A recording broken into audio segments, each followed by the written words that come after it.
बिस्मिल्लाहिर्रहमानिर्रहीम। अस्सलामुअलैकुम। आप देख रहे हैं डीडीपी एनालिटिका। 3 नुकात जो कि अफगानिस्तान से रिलेटेड हैं उन पे मैं बात करना चाहता हूं, क्योंकि इस पे एक बहस सी निकली और बाज़ जगहों पे बड़े शकूक व शुबहात इसके बारे में जाहिर किए जा रहे हैं। जो 3 नुकात हैं उसमें पहला नुक्ता तो ये है कि हम सब, हमारे पाकिस्तान में ज़्यादातर लोग और दुनिया में बाकी भी जगहों पे एक एप्रीहेंशन, एक खौफ जाहिर किया जा रहा है कि अफगानिस्तान में अनकरीब बहुत बड़ी खाना जंगी होगी और खाना जंगी फिर चलती रहेगी लंबे वक्त के लिए। अफगानिस्तान डिस्टेबलाइज रहेगा और इसका फॉल आउट आएगा ख़ास तौर पे हमसाय ममालिक में, जिनमें सबसे ज़्यादा पाकिस्तान के बारे में कहा जाता है कि रेफ्यूजीज आएंगे, टेररिज्म होगा, ये होगा, वो होगा। ये एक मैं समझता हूँ एक लिहाज से मफरूज़ा है।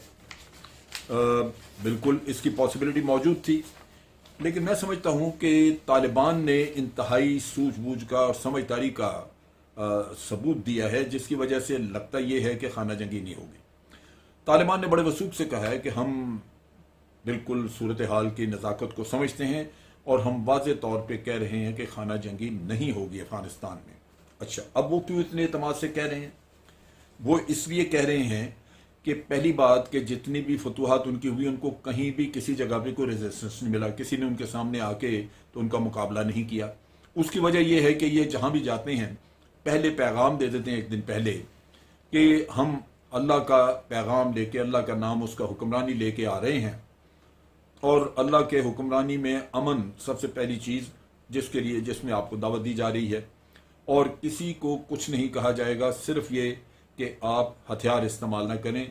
अगर फौज है यहाँ पे, पुलिस अपने हथियार रख दे, आप जाना चाहें चले जाएं, अपने घरों को चले जाएं और यहाँ पे कोई जंग नहीं होगी। नतीजा ये कि हमने उसकी वीडियो क्लिप्स देखी हैं, जहाँ भी गए हैं वहाँ लोगों ने उनको वेलकम किया है। फौज वहाँ से गायब हो चुकी थी, जो अफगानी फौज है, और हथियार वहाँ पे पड़े मिल गए उनको। अब उनकी दिन ब दिन पोजीशन मजबूत होती जा रही है, उनके पास टैंक भी आ गए, हथियार भी आ गए, बख्तरबंद गाड़ियां भी आ गई, ग्रेनेड्स, रॉकेट लॉन्चर, क्या चीज़ है जो उनको नहीं मिली। फिर यह है कि जैसे जैसे बाहर की नेटो और अमेरिकन अफवाज वहाँ से निकलती गई तो अफगान आर्मी जो है उसके हौसले भी पस्त हुए, उनकी फाइटिंग कैपेबिलिटी, दफाई कुव्वत भी वो ख़त्म हो गई, बहुत कम हो गए। आज उनके पास एयर सपोर्ट बिल्कुल बराए नाम है ही नहीं। बगराम एयरबेस खाली हुआ, उत्तरा भी जो थोड़ा बहुत था उनको तसल्ली आसरा वो भी ख़त्म हो गया। तो इस लिहाज से एक पोजीशन जो है वो उनकी मजबूत, दिन ब दिन मजबूत हो रही है। फिर पिछले दिनों उन्होंने शुमाली इलाकों में, कुंदूज और नॉर्थ में जाके उन्होंने कब्जा किया इलाके में और 1000 से ज़्यादा फौजी उनके ताजिकिस्तान भाग गए। ये जब अफगान फौजी भागे डर के खौफ से, तो कुछ जो रह गए वो उन्होंने पकड़ लिया, तालिबान ने पकड़ लिया। अब ये वो शुमाली इलाका, शुमाली इत्तेहाद का इलाका है जहां भारत और ये मिल के वहां मलेशिया वेशिया तैयार कर रहे हैं। आप सोचें कि वहां भी कोई उनको रेजिस्टेंस नहीं आया, वहां भी किसी ने कोई उनके सामने खड़े होकर दिफा नहीं किया। नतीजा ये है कि तालिबान को एक गोली भी चलानी नहीं पड़ती। अब इन हालात में उनकी मैदान जंग की पोजीशन जो है वो बहुत बेहतर है, इसलिए कि एक तो उनके पास इलाके बहुत कुछ आ गए, दूसरा ये कि जंगी साजो सामान हर रोज उनको मिल रहा है जो कि अमरीकी छोड़ के गए हैं। इन हालात में तालिबान अगर चाहें तो वो जंग जारी रख सकते हैं, वो जाके काबुल पे कब्जा करने की कोशिश करें, लेकिन उन्होंने ये नहीं किया। और मैं हमेशा कहता रहा हूं कि तालिबान जो कुछ कर रहे हैं, मेरा अंदाजा है कि वो अपने आप को मैदान जंग में एक बेहतर पोजीशन पे लाना चाहते हैं, एक मजबूत पोजीशन पे लाना चाहते हैं जहां से मुज़ाकरात वो करें तो उनके हक में फैसले हो सकें। उन्होंने चुनाचे दोहा के मुज़ाकरात को तर्क नहीं किया।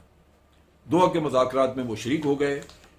जो अफगान हुकूमत है उनके तर्जमान नाजिया अनवरी, उसने कहा है कि जनाब हमने तो अपनी प्लान दे दी है, अमन की प्लान, अब तालिबान की प्लान का इंतज़ार है।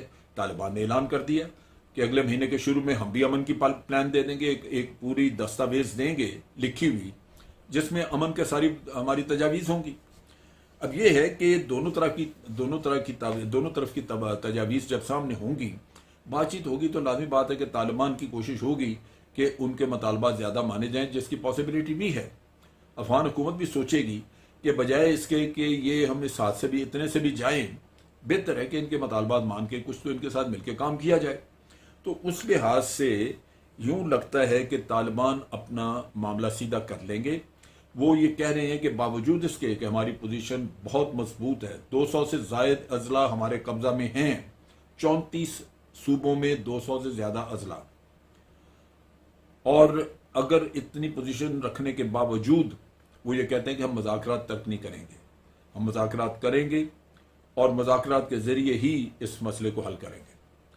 तालिबान पहले की निस्बत बड़े समझदार हैं, वो चीज़ें समझते हैं, वो उनको अंदाज़ा है कि अब वो दुनिया में आइसोलेटेड नहीं रह सकते, उन्होंने बैरूनी दुनिया से भी रवाबत और अपने ताल्लुकात रखने हैं, उसके साथ साथ अपना मुल्क भी चलाना है, शरीयत भी नाफिज करनी, ये सारी चीज़ें अब वो जहन में रखते हुए मुज़ाकरात के ज़रिए वो मामला फहमी करेंगे।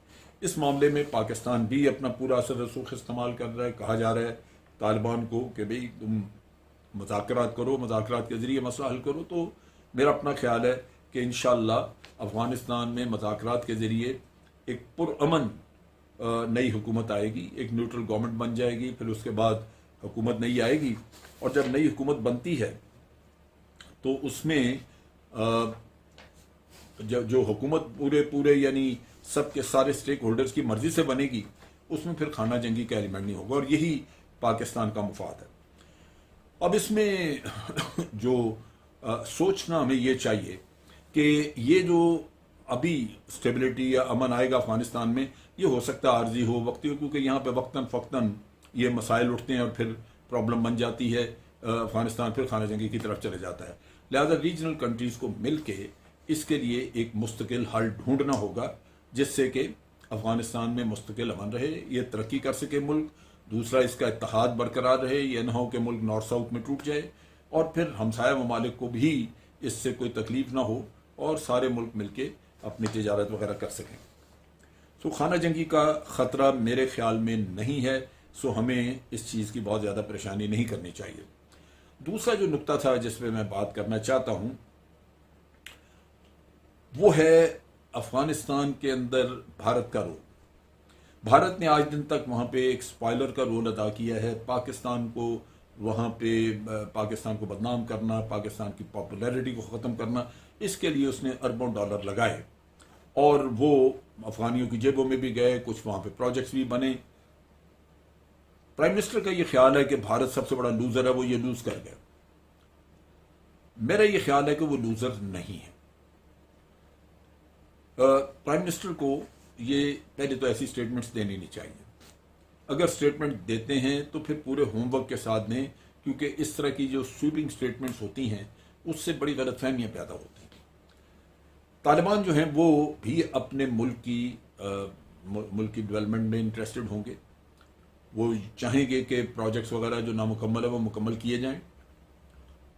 जब अमन का मामला होगा, अमन वहाँ पे रहेगा और अमन में ही बाकी सारी बातें चलेंगी, तो वो लाजमन ये काम भी करना चाहेंगे। और फिर यह है कि उनकी अकेले की हुकूमत नहीं होगी, अगर उसमें और भी स्टेक होल्डर शामिल हैं तो इस हुकूमत की सोच थोड़ी मुख्तलिफ होगी। लिहाजा मेरा अपना अंदाज़ा है कि वो भारत को कहेंगे कि आप अपने बाकी प्रोजेक्ट्स भी मुकम्मल करें, और इसी तरह वो चाइना, पाकिस्तान, तमाम ममालिक से गुजारिश करेंगे कि जी आप भी हमारी डेवलपमेंट में हमें स्टेबल करने में मदद करें। तो ये फ़र्क होगा पहले की निस्बत के, बजाय इसके कि वो भारत को सर पे बिठा के तो दूसरों के खिलाफ हर वक्त वो हर्जासराई करते रहें, ये चीज़ नहीं हो सकेगी। लेकिन भारत मौजूद रहेगा, भारत को वहाँ से टेररिज्म कराने में दिक्कत होगी, वो उतना आसानी से नहीं करा सकेगा, लेकिन बाकी तो वो भारत मौजूद रहेगा वहाँ पे। इसके साथ साथ ये है कि जहाँ तक टेररिज्म का ताल्लुक है, भारत के लिए मुश्किल ज़रूर होगा, लेकिन वो इस किस्से को छोड़ेगा नहीं, क्योंकि भारत बुनियादी तौर पे एक दहशतगर्द मुल्क है और उसकी सारी पॉलिसी, वो श्रीलंका के ख़िलाफ़ हो उस ज़माने की, नेपाल के ख़िलाफ़ हो, बांग्लादेश हो जहाँ वो ईस्ट पाकिस्तान था तो उसने जो कुछ किया, आज कश्मीर में एक रियासती दहशतगर्द के तौर पे कर रहा है, लाहौर में भी धमाका हुआ, और ये कलभूषण वगैरह अगर सारा देखें तो ये मुल्क जो है ये बुनियादी तौर पे एक रियासती पॉलिसी के तहत दहशतगर्दी करवाता है, फॉरेन पॉलिसी का एक हिस्सा है इनका। लिहाजा वो करेगा तो सही। उसमें यह है कि नॉर्दर्न अलायंस के लोग वगैरह शामिल होंगे, जिनके ज़रिए ये कार्रवाई करेंगे। और इसी तरह तालिबान की टीटीपी के बाज़ गिरोह जो है, बाज़ लीडर्स जो हैं, वो हो सकता है जाके दिल्ली बैठ जाएं या इनके साथ यहीं कहीं इनके एम्बेसी वगैरह के ज़रिए अपना गुजारा वहाँ करते रहें, तो वो काम तो करवाएंगे उनसे। अलबत्ता यह है कि हमें हो सकता है अपनी स्ट्रेटजी बदलनी पड़े, और स्ट्रेटजी के खद्दोखाल में किसी और वक्त डिस्कस करूँगा। उसमें इफेक्टिव स्ट्रेटजी आपकी ऐसी होनी चाहिए जिससे कि भारत के लिए स्पेस तंग हो जाए और वो टेररिज्म न करा सके। बाकी ठीक है, उनका अपना अगर अफगानिस्तान भारत का कोई ताल्लुक बनता है तो उसमें हमें इतराज़ नहीं होना चाहिए। लिहाजा ये प्राइम मिनिस्टर को मेरा ख्याल है इसका दोबारा जायज़ा लेना चाहिए। तीसरा नुक्ता जो है वो इसके बारे में ये खबर है कि ब्रीफिंग के दौरान ये कहा गया, जो कि कंफर्म नहीं है, कि तहरीक तालिबान अफगानिस्तान और तहरीक तालिबान पाकिस्तान ये एक ही चीज़ है। ये मेरा ख्याल है मिस कोट किया है बाहर किसी ने। एक ही चीज़ नहीं है। फ़र्क सिर्फ ये है कि ये एक दूसरे के खिलाफ नहीं लड़ते। जब तालिबान तहरीक तालिबान पाकिस्तान नॉर्थ वज़ीरिस्तान में बैठी हुई थी, ये लोग यहाँ पे थे वज़ीरिस्तान में, तो तहरीक तालिबान अफगानिस्तान भी वज़ीरिस्तान में थी, ये एक दूसरे के खिलाफ नहीं लड़ते थे। उन्होंने इनको अकोमोडेट किए रखा वज़ीरिस्तान में, टीटीपी वालों ने। और जब यहाँ से हमने उनको मारा भगाया तो टीटीपी अक्रॉस अफगानिस्तान चले गई। अब वहाँ पे अफगान तालिबान ने उनको रखा हुआ, अफगान तालिबान उनको कुछ नहीं कहते। सो एक दूसरे के खिलाफ ये नहीं लड़ते। इनको एक दूसरे का सारा पता है कि क्या कर रहे हैं, लेकिन एक दूसरे की खबर भी नहीं देते। ये नहीं होता कि टीटीपी जो है वो अफगान तालिबान के ऊपर मुखबरी करके तो वो अफगान हुकूमत को बता दे, या जो अफगान टीटीपी की करतूतें और उनके सारी कारगुजारियाँ देख के तो अफगान तालिबान पाकिस्तान को कुछ बता दे। ये नहीं है। और एक दूसरे के मामलात में ये दखल भी नहीं देते, एक दूसरे की मुखबरी नहीं करते और एक दूसरे के खिलाफ लड़ते भी नहीं। सो अगर उस अंदाज से देखा जाए तो आप कह सकते हैं कि वो एक ही तरह, लेकिन एक ही तरह की चीज़ हो सकते हैं। ये नहीं है कि वो एक ही तरह के आप मामला देख लें कि शायद वो अफगान तालिबान की और इनकी आइडियालॉजी या उनके ताल्लुकात वो मुख्तलिफ हैं। आप देख लीजिए कि अफगान तालिबान जो है उनका कॉन्डक्ट बहुत डिफरेंट, बड़ा बेहतर है, बड़े ऑर्गेनाइज्ड हैं। और टीटीपी एक टोटली टेररिस्ट ऑर्गेनाइजेशन है जो कि भारत पाल रहा है। लिहाजा ये तो पॉसिबल है कि अब जब अफगान तालिबान की हुकूमत हो यहाँ पे तो वो टीटीपी को कुछ ना कहे, लेकिन इतना ज़रूर उनको कहेंगे कि भाई आप मेहरबानी करके पाकिस्तान के खिलाफ टेररिज्म ना यहाँ से करें, अगर टेररिज्म करना तो आप अक्रॉस चले जाएं। वो ये नहीं करेंगे कि अपने हाथों टीटीपी को मार के ख़त्म कर दें, वो ये करतब कभी नहीं करेंगे।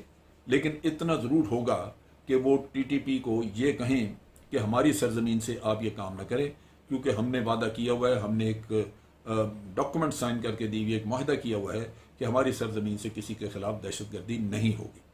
तो ये फ़र्क है। सो ये अगर कोई कहता है कि जी हमने कहा कि टीटीपी और अफगान तालिबान एक ही चीज़ है, ये गलत है। हमने ये कतई नहीं कहा, लेकिन वो डेफिनेटली एक दूसरे के खिलाफ नहीं लड़ते और एक दूसरे की मदद भी नहीं करते, एक दूसरे की मुखबरी नहीं करते। तो इन चीज़ों को अगर आप सामने रखें तो कुछ उनकी आपस में असूली अंडरस्टैंडिंग नज़र आती है, इसके अलावा कुछ नहीं। आज के लिए इतना ही। अफवाज पाकिस्तान जिंदाबाद, पाकिस्तान पाइंदाबाद।